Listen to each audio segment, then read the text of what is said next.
présente Hamdan Mohamed Islam, élève ingénieur à l'école polytechnique Al-Harraj et enseignant universitaire à l'école Noéder Berkane. Dans la première vidéo, nous avons étudié le pH des acides forts. Je vous ai expliqué l'algorithme à suivre pour arriver au calcul du pH. Et en deuxième lieu, dans notre nouvelle vidéo, nous allons étudier l'analogie, par une manière analogique, le pH des bases fortes. Donc, sans plus tarder, nous allons étudier notre système. 1. Réaction chimique. Donc, comme on a expliqué dans la première vidéo, la réaction qui sera toujours présente dans notre solution, qui est la réaction d'autoprotolyse. Et en deuxième lieu, on a la présence de la réaction de la dissociation complète de notre base forte dans la solution qui est à base d'eau, dans des solutions aqueuses à base d'eau. Donc, on peut mentionner que par rapport à la première réaction de notre base, on va noter par exemple la base BH plus H2O, ou bien on va noter par exemple la base B plus H2O, réaction totale à travers cette flèche, on aura la base conjuguée BH plus H en moins. Et par rapport à l'autoprotolyse, c'est la même réaction qu'on a mentionnée au début. 2H2O, équilibre, H3O+, plus H en moins. Comme je viens de mentionner au début de la vidéo, le calcul du pH d'un acide fort ou d'une base forte, c'est analogique. Car dans le cas d'un acide fort, nous allons essayer de trouver une certaine expression des H3O+, et dans le cas des bases fortes, nous allons essayer de trouver une certaine expression des H en moins. Et après, à travers la relation qu'on a mentionnée et que je vais redire maintenant, KE est égal à H3O+, fois H en moins, on peut trouver ou déduire l'expression des H3O+, donc on peut calculer le pH. Donc, je dois aussi remarquer à travers nos deux réactions, donc réaction R1 et R2, que la concentration totale des H en moins qui sera présente à l'équilibre, elle sera introduite par rapport à la dissociation complète de notre base, qui est forte, et aussi à travers une concentration xi ou bien une concentration epsilon à travers l'autoprotolyse de l'eau. En deuxième position, bien en deuxième lieu, on va mentionner nos espèces à l'équilibre. Vu que la base aura une dissociation complète, elle ne sera pas présente à l'équilibre. On aura donc présence de son acide conjugué, BH+. Aussi, vu qu'on est dans le cas de l'étude de la concentration des H- et des H3+, on aura à l'équilibre la présence de ces deux espèces. Bien sûr, H3+ et H en moins. En troisième partie, nous allons donner le bilan de matière, que je vais noter par exemple Bn.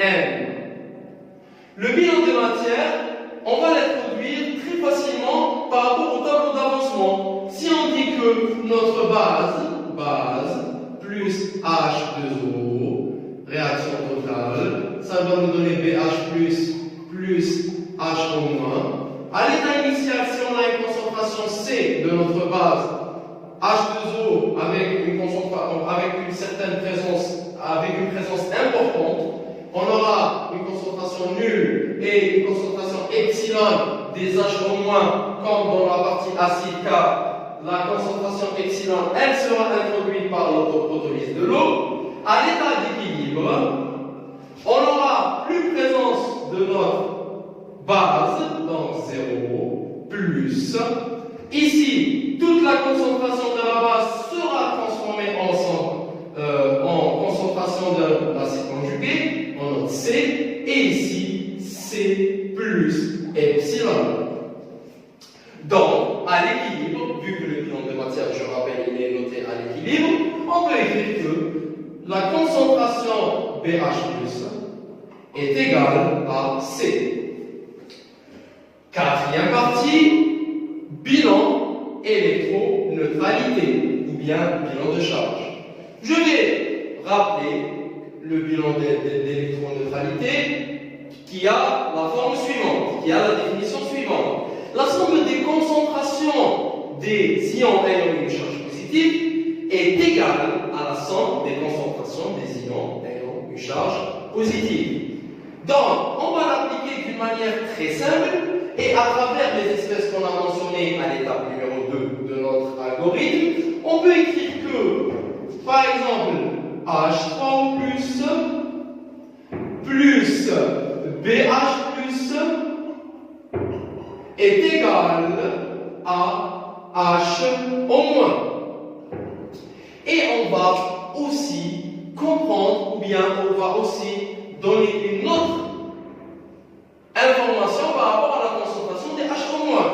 Cette information qu'on a déjà remarquée à travers nos deux réactions.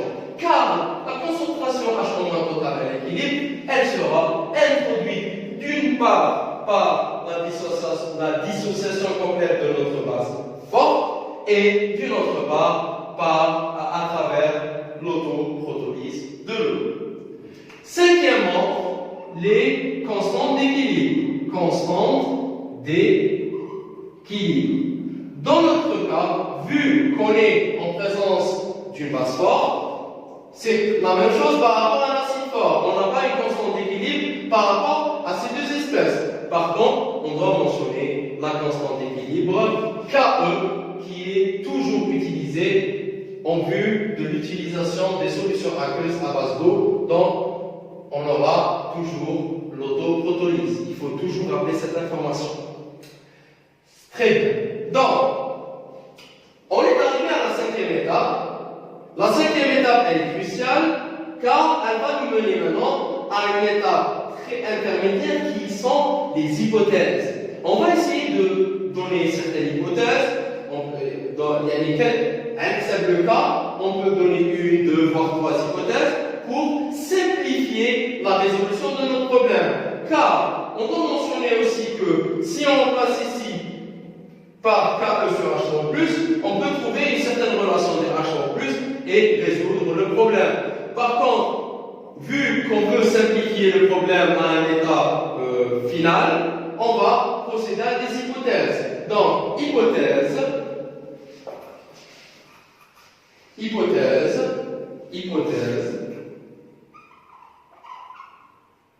deux points. Dans la partie acide fort, on a mentionné qu'on a un milieu acide. Par contre, là, on est dans le cadre d'une base forte. Donc, on va mentionner la seule différence, c'est qu'on est dans un cas d'un milieu basique. Désolé, donc un milieu basique.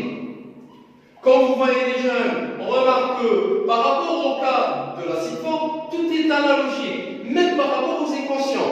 Donc, ce qui va vous simplifier la révision de votre cours ou bien la résolution des exercices. Donc, milieu basique, ceci est équivalent à dire que on va négliger l'autoprotolyse de l'eau. Équivalent à dire, dans la partie acide, on a dit que les HO+ sont largement supérieurs aux HO-. Dans ce cas, c'est le contraire. Vous voyez bien. Ça va vraiment vous faciliter la tâche par rapport aux révisions. HO+. Aussi, cette dernière expression est équivalente à dire que HO- est supérieur ou égal à 10 fois les HO+. Et comme on a fait dans la partie acide, on va essayer de trouver certaines conditions de validité à vérifier à la fin quand on va calculer notre pH. Donc, il suffit de remplacer ici par KE sur H3O+, et on va essayer de trouver cette condition. Donc, on va calculer KE sur H3O+, est supérieur ou égal à 10 fois H3O+. Ceci implique que H3O+,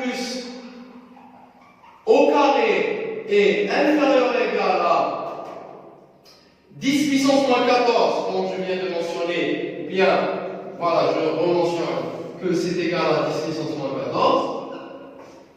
Donc, c'est égal à 10 puissance moins 14 divisé par 10, donc c'est 10 puissance moins 15. En introduisant la fonction moins logarithmique pour indirectement introduire le pH, on aura à la fin pH supérieur ou égal à 7,5. Donc, ceci représente notre condition de validité. Donc, cette condition doit être vérifiée instinctivement quand on va calculer notre pH à la fin. Si cette condition ne sera pas vérifiée, on verra après ce qu'on doit faire. Donc, j'efface. Là, de la même manière, qu'est-ce qu'on va faire? On a dit que les ions H sont largement supérieurs à H3O+. Donc, on va trouver une certaine expression où on verra la présence des deux espèces. La seule expression qui va nous aider, c'est le bilan d'électroneutralité, ce qui est logique, car ce bilan, il va englober toutes les charges présentes dans notre solution.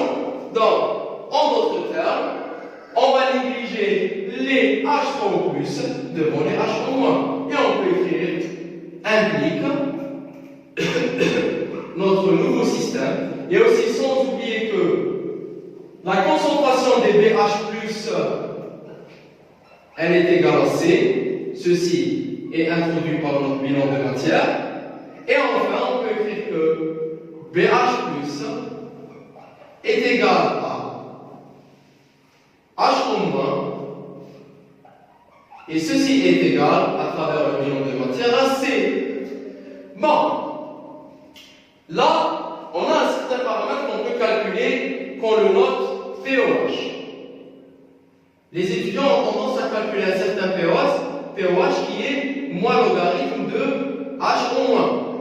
Puis, à travers cette équation, POH plus pH est égal à 14, on va essayer d'introduire l'expression de pH. Mais pour démontrer cette expression le plus facilement, qu'est-ce qu'on va faire? On va remplacer H- par KE sur H3O+. Comme je vous ai dit, l'expression de KE est très importante. Donc, KE sur H3O+, est égal à C. En introduisant le moins logarithme, on verra que on aura plus log H3O+, moins log de KE est égal moins log de C. Si on prend cette expression de ce côté et le moins log C de ce côté, on aura finalement pH est égal à 14, car moins log de KE c'est 14, plus log C. Et ceci est appliqué en pH supérieur ou égal à 7,5. Donc, comme vous venez de voir, nous avons introduit une certaine expression pour le calcul du pH à travers l'expression des H en moins, ou bien vous pouvez utiliser directement l'expression suivante qui dit que pOH, en notant que pH c'est moins log des H en moins, plus pH qui est le moins log des H est égal à 14, vous trouverez à la fin cette expression. Mais, supposons dans un cas critique où on trouve si pH inférieur à 6,5, inférieur à 7,5 plutôt. Qu'est-ce qu'on va faire? C'est très simple.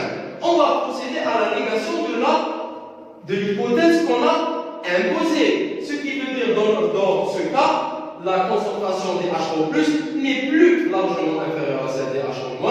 Donc, on doit rementionner l'expression la concentration des HO+, dans notre bilan d'électroneutralité.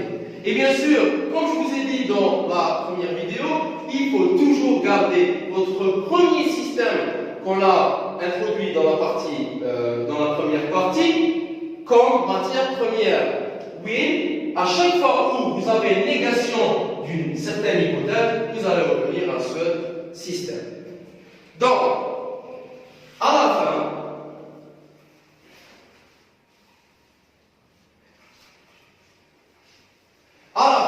on peut écrire que le nouveau système est le suivant. BH+ est égal à C, et aussi que H- est égal à BH+